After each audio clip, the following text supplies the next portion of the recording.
Tantor Audio presents Haunted House by J. A. Konrath.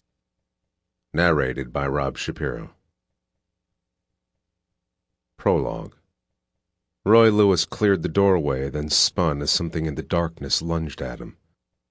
He fired, a double tap at the approaching center mass, but it kept coming. Before he could flinch away, the thing hit him in his outstretched Glock. It took Roy milliseconds to process what it was, and then revulsion coursed through him. A body bag. Black plastic with a silver zipper, hanging from a chain. But something was wrong with it. The weight was off. Roy aimed his flashlight up at the ceiling, the tactical beam cutting through the ever-present dark of the house, and saw the rail system that had swung the bag into him. Pulleys and springs and a steel track. All automatic. Probably triggered by a motion sensor. He reached out and gave the bag a tentative squeeze. Foam rubber. Not a real body. Just a goddamn Halloween prop. Roy chewed his inner cheek, heart hammering, realizing he'd wasted 2 valuable bullets on a dime store scare. Only 1 bullet left. Then he was out of ammo. Roy checked his watch. Not even 4 a.m. yet. Hours to go before dawn. Might as well be days. Breathe. Remember to breathe. He took in air through his nostrils, tried to let it out slowly. His hands were shaking and sweat was stinging his eyes despite the cool temperature. Roy holstered his sidearm and drew his K-bar knife from his belt sheath, clutching it to his chest. Okay. Stay calm. Find a place to hole up, someplace you can defend, where they can't sneak up behind you. A snort escaped his nose before Roy could stop it. All damn night he'd been searching for a safe place in this hell on earth. But there were no safe places.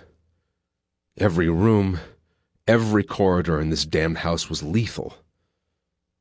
Maybe, if the others were still alive, they could have protected each other, but that hadn't worked out, and Roy was pretty sure he was the only one left.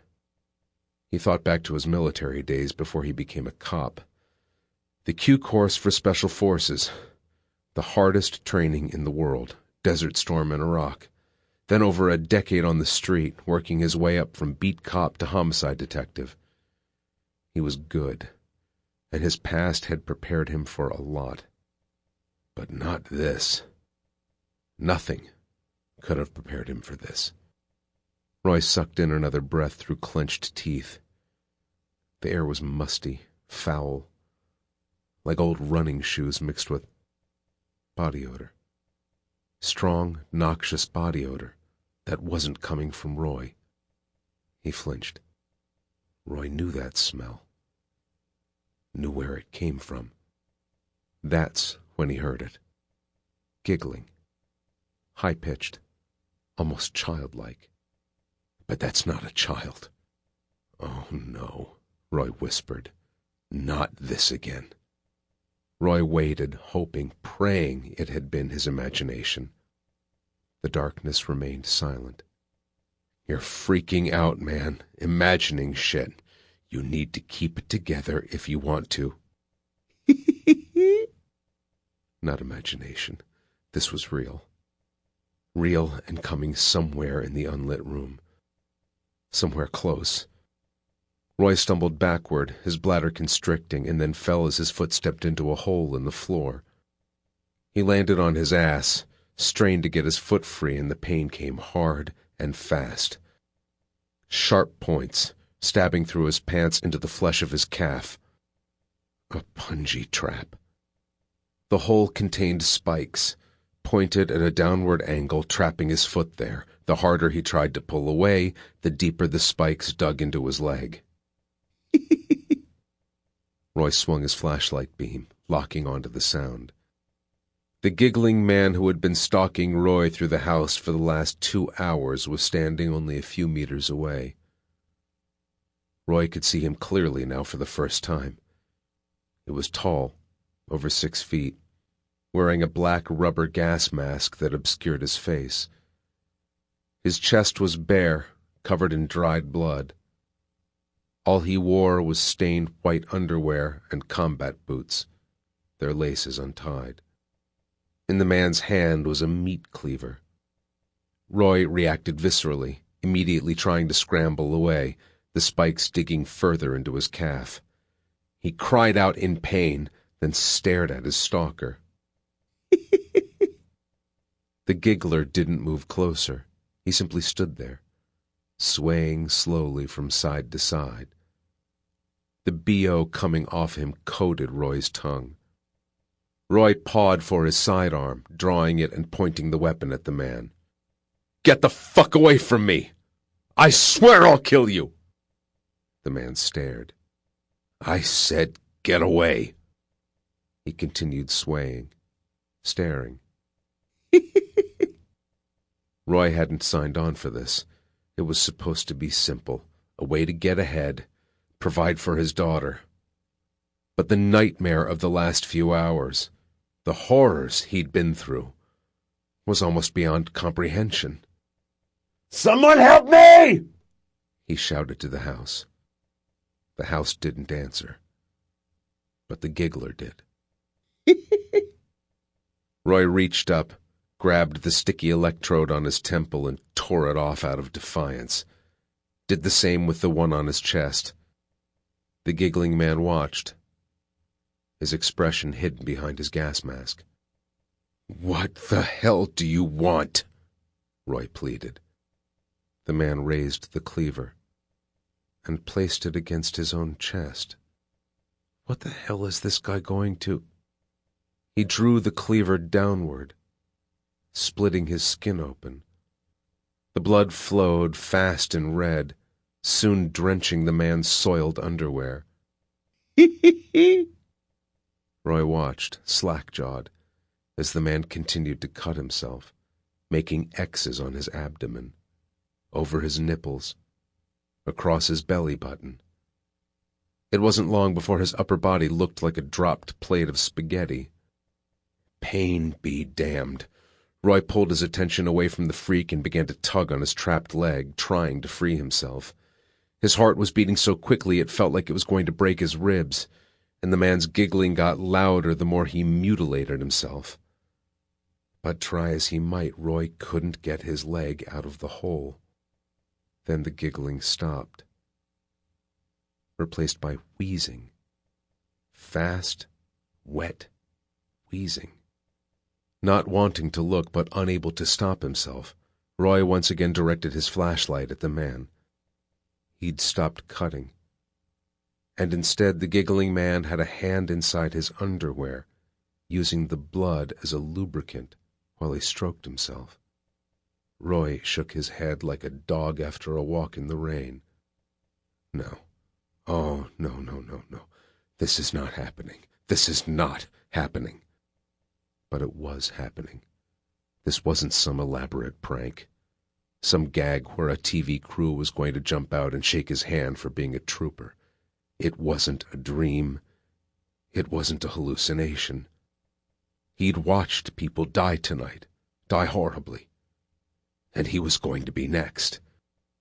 Roy adjusted his flashlight, staring into the hole that refused to release him. He saw 5 metal rods digging into his leg from various angles. With a trembling hand, he lowered the K-bar knife and tried to cut the first rod free. The steel was too thick. Roy took a breath and held it. Then he gouged the knife into his leg, trying to pry out the bar. Soon Roy's screams drowned out the moans coming from his stalker, but even after slicing his calf almost to the bone, the rod continued to hold him. Roy looked up at the giggler, who had moved several steps closer. He'd apparently finished playing with himself and was now rubbing his hand across his chest, digging his finger into the cuts and following their lengths over and over, like a child finger painting. Roy aimed the Glock at him, trying to steady his shaking hand. 1 bullet. Make it count. He squeezed the trigger, dead eye on the man's center mass. Felt the gun kick. Got him! I got him! But the giggling man didn't even flinch. It was as if the bullet passed right through him. Like he's a ghost. He giggled again. And Roy giggled as well. He thought of all the other rounds he'd fired that night. Sure he'd hit targets, and now finally understood what had happened. Bullets can't kill ghosts. He raised the K-bar like it was a crucifix warding off vampires. You want me? Come get me! But the giggling man, or whatever it was, just stood there, watching. You gonna just stand there? Do something! It stopped swaying, and through the damper of its gas mask said in a deep, wet voice, I will. The throb in Roy's leg began to abide, replaced by a tingling numbness.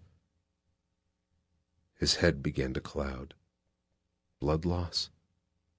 Exhaustion? Roy closed his eyes. He knew if he passed out, things would only get worse. Being at the mercy of that thing was unthinkable, and there were others in the house even worse.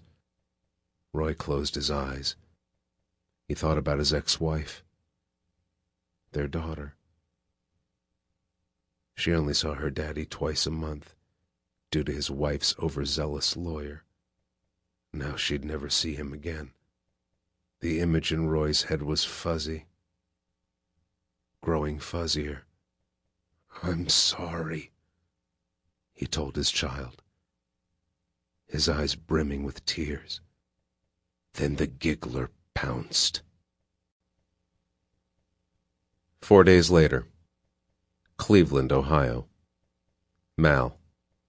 Mallory Dieter knew by his wife's breathing that she was also awake. He thought about reaching for her, holding her close, but she didn't like being touched while trying to sleep. It startled her, even made her yell sometimes. At 3 a.m, even a whisper from Mal could make Deb jump. Mal understood this, intimately, because he felt exactly the same way. The bed was the best money could buy, the kind where each side could be adjusted for maximum comfort. No bed frame, so nothing could hide under it. Expensive pillows, some with goose down, some with memory foam. Sheets with a 400 thread count. A ceiling fan that provided a gentle breeze and calming white noise. But all that wasn't nearly enough. Mal shifted, slowly so he didn't scare her, letting Deb know they were both in the same boat. Need another Xanax? Deb whispered. I'll be up. I can watch you. Often the only way either got to sleep was when one offered to watch over the other. Gotta work early, but you can take one and I'll watch you. Deb turned, rolling against him, the weight of her body both reassuring and confining. She trusted him enough to hook her thigh over him, the thigh missing the calf below the knee. Years ago, a fall while mountain climbing had taken Deb's legs. But that wasn't the fear that kept her awake. Mal knew it was something far worse. A fear he also shared. The Rushmore Inn.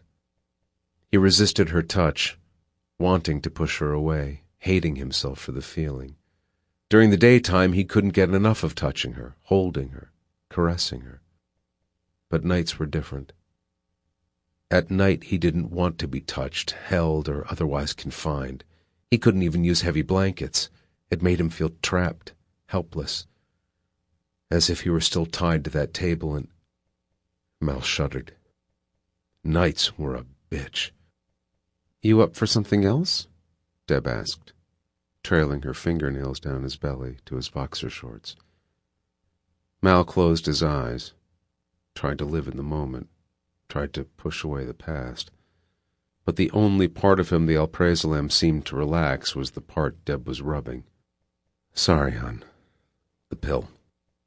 Deb pulled her hand back. "I could do you," he said, reaching for her.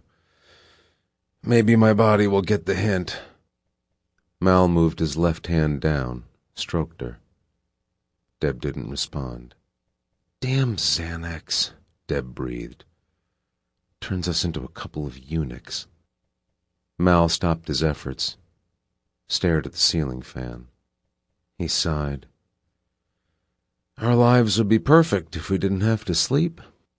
I hear someone's working on a pill for that." "I'm sick of pills, but sign me up for that one." He thought about having the nightlight discussion again. Mal found it damn near impossible to fall asleep with the 4 nightlights Deb had in the bedroom. They were practically bright enough to read a book by. The problem was Deb had panic attacks in the dark. Or maybe that was just a way to blame Deb for his insomnia, because Mal hated the dark, too. "We can get up," Deb said. "Play some rummy." They'd done that the previous 2 nights. But Mal knew Deb was as exhausted as he was, and with exhaustion came crankiness, frustration, misery. Yesterday they'd both gone to separate parts of the house because of some stupid fight over how to best shuffle cards. "We need sleep, hon. You take another pill. At least one of us should get some rest." "It's not rest with the pills. It's more like a coma. I hate them." "So do I, but—" Mal didn't need to finish the sentence. They both knew how it ended. "But I hate the nightmares more." They'd been to doctors, specialists, shrinks. Mal knew his wife shared his condition. PTSD, post-traumatic stress disorder. The newest research revealed brain chemistry actually changed in response to traumatic experience. And at the Rushmore Inn, Deb and Mal survived the most traumatic experience imaginable. "We got a little sleep on Saturday," Deb said. Mal grunted. "Mm-hmm." He didn't mention that during one of her night terrors, Deb's moans and cries kept waking him up, even though he'd taken several pills because of the weekend off. "Maybe we're doing this wrong," Mal said. "Maybe we need to take speed instead." His wife laughed, breaking some of the tension. "Speed? Or some coke. Instead of sleeping, we party all night." "I tried speed once when I was training to boost endurance. I finished a marathon, then cleaned the house top to bottom. It was awful." Mal smiled. "Awful? We should both take some. Clean out that basement." "Do you even know where to get amphetamines?" "I work for a newspaper. We newsies know all the lowlifes." "So we should embrace our insomnia. That's your solution." "It isn't a solution, hon, just a silly idea." Deb didn't respond right away. And when she did, her voice was so sad it made Mal ache. "There are no solutions." They laid there in silence, Mal unable to come up with a solution. Deb was correct. They were broken, both their bodies and their minds. And there didn't seem any way to fix them. That's when someone pounded on the door. The sound paralyzed Mal, adrenaline ripping through his body, making his heart seem ready to pop. But his arms and legs locked as surely as if they'd been bound there. He couldn't move, couldn't breathe. After the initial startle, his mind went haywire with possibilities. Who would be at the door at 3 a.m.? Had those terrible people from the Rushmore Inn finally found him? Had they come to finish the job? Unable to suck in any air, unable to turn his head, Mal's eyes flicked over to Deb and saw she was similarly frightened stiff. A second ticked by. Another.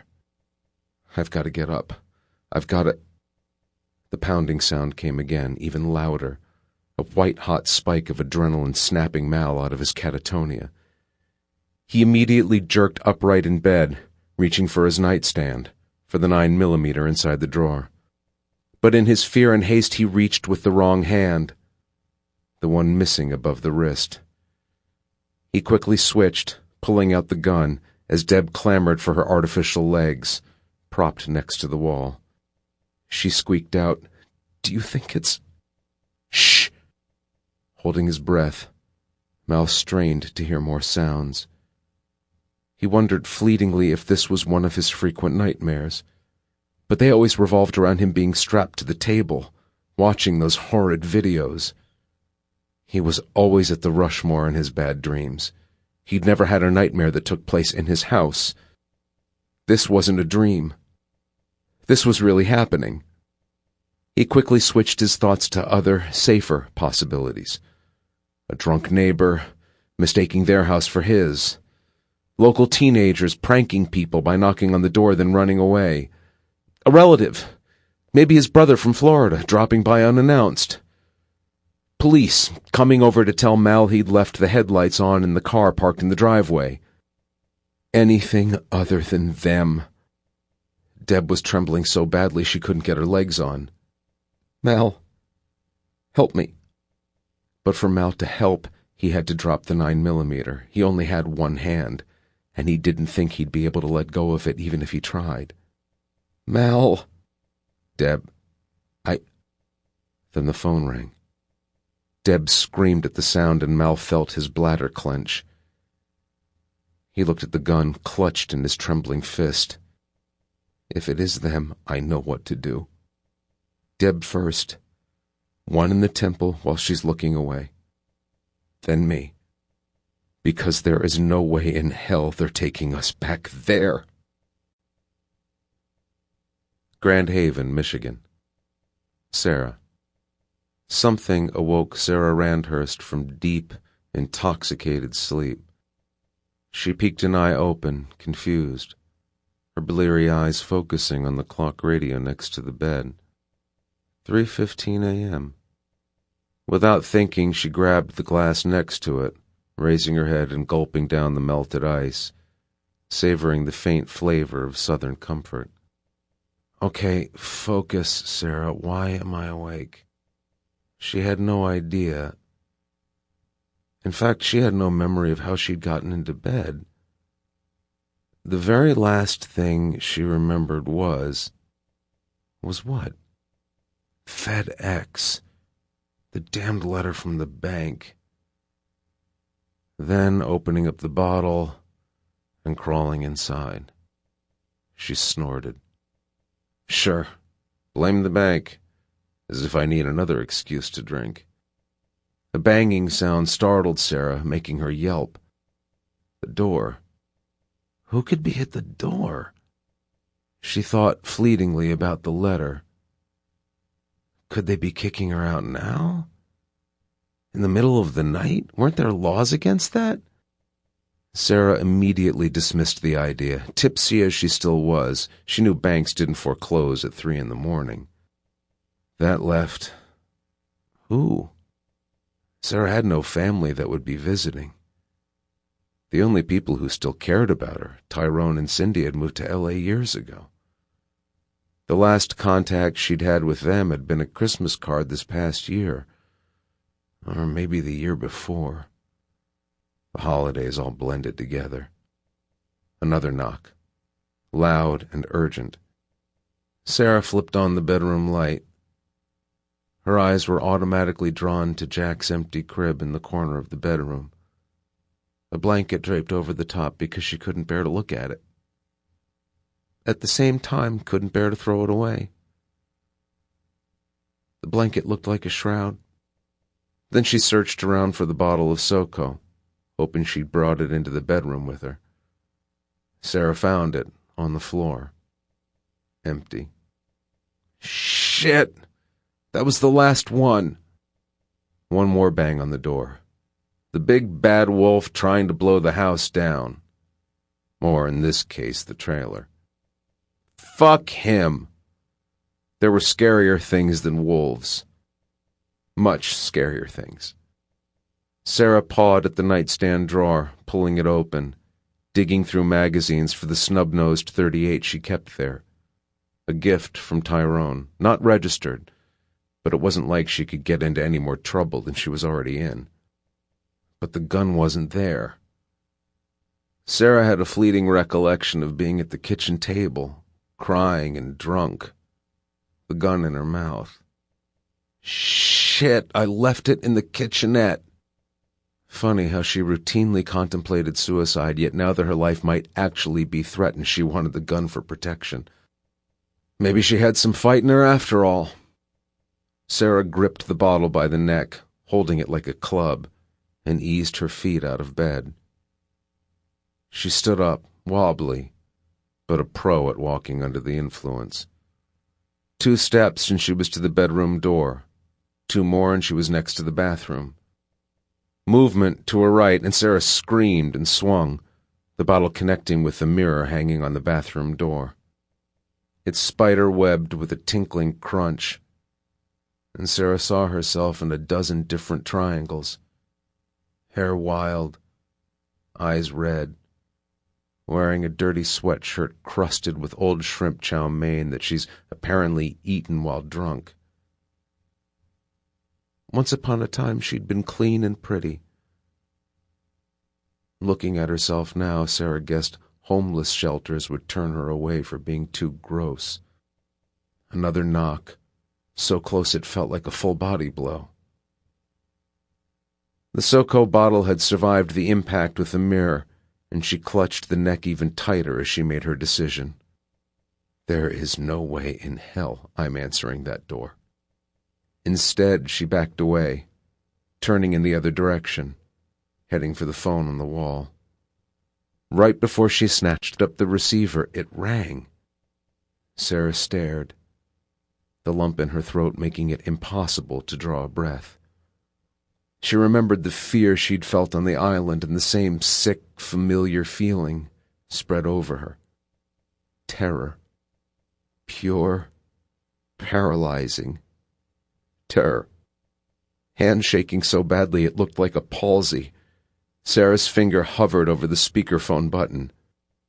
The phone rang again, making her whimper. Do I press it? Do I? She jabbed at it, hitting the wrong key. Then she tried again. The speakerphone hissed at her, and a deep male voice barked, "Open the door, Sarah." Sarah wet her sweatpants. Mililani, Hawaii. Josh. Josh Van Camp gasped, drawing air through his mouth because a tiny hand was pinching his nose closed. He opened his eyes, staring at the Capuchin monkey sitting on his chest. Josh brushed the primate's paw away from his face. "Matheson, what are—" The monkey put a finger over Josh's mouth, telling him to be quiet. A moment later, Woof began to bark. His warning bark. Strangers were near. "Someone's here," Josh said. The monkey nodded. Josh glanced at his wife lying next to him. "Fran?" "I'm up." She was already swinging her legs out of the bed, pressing the intercom button on the wall. "Duncan," she said, "panic room. Grab Woof." Her son responded instantly. "Meet you there." Josh placed Matheson on his shoulder, and the monkey pulled Josh's hoodie around him. He was frightened. Josh wasn't. He had too much to do. He slipped on the boat shoes he kept next to the bed, thick leather and tough rubber soles, and reached for the closet door. "Hun?" he asked. "Ready?" Josh reached inside, grabbing one of the Browning Maxus autoloader shotguns, tossing it over his shoulder like they'd practiced so many times, not bothering to see if his wife caught it as he reached for its companion. They walked the hallway in standard 2x2 cover formation, Josh favoring the left, Fran the right.